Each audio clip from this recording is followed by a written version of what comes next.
महावितरणच्या चुकीमुळे या ठिकाणी पुन्हा एकदा स्पार्किंग होऊन ऊसाचं जळीत झाल्याचं आपल्याला या ठिकाणी दिसून येतंय।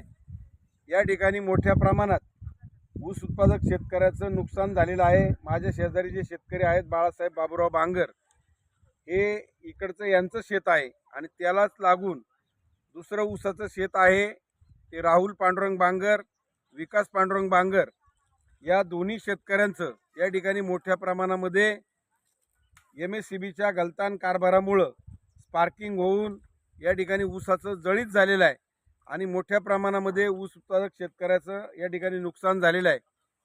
या घटना वारंवार त्या ठिकाणी घडत आहेत। गेल्या वर्षी सुद्धा जुन्नर तालुक्यामध्ये सुद्धा मोठ्या प्रमाणामध्ये अशा घटना घडलेल्या आहेत आणि आपल्या आंबेगाव तालुक्यामध्ये देखील मोठ्या प्रमाणात ह्या घटना घडलेल्या आहे आणि या घटना थांबायचं नाव घेत नाही।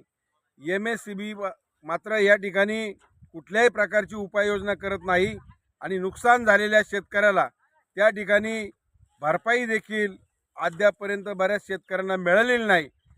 महावितरण कंपनीला या निमित्तानं मी इशारा देतो की आपण आमच्या शेतामधून लाईन टाकून आमची परवानगी न घेता त्या ठिकाणी ज्या तारा खाली आलेल्या आहेत त्याच्यामुळं आमचं नुकसान होतं आहे आणि शेतकऱ्याचं आज हातातोंडाशी आलेला घास त्याच्या हिरावून घेतला जातो आहे। हे थांबवायचं असेल तर आपल्या कारभारामध्ये या ठिकाणी सुधारणा करा, अन्यथा महावितरण कंपनीच्या विरोधामध्ये या ठिकाणी मोठं तीव्र स्वरूपाचं आंदोलन या ठिकाणी करावं लागेल आणि महावितरणला या ठिकाणी धडा शिकवावा लागेल।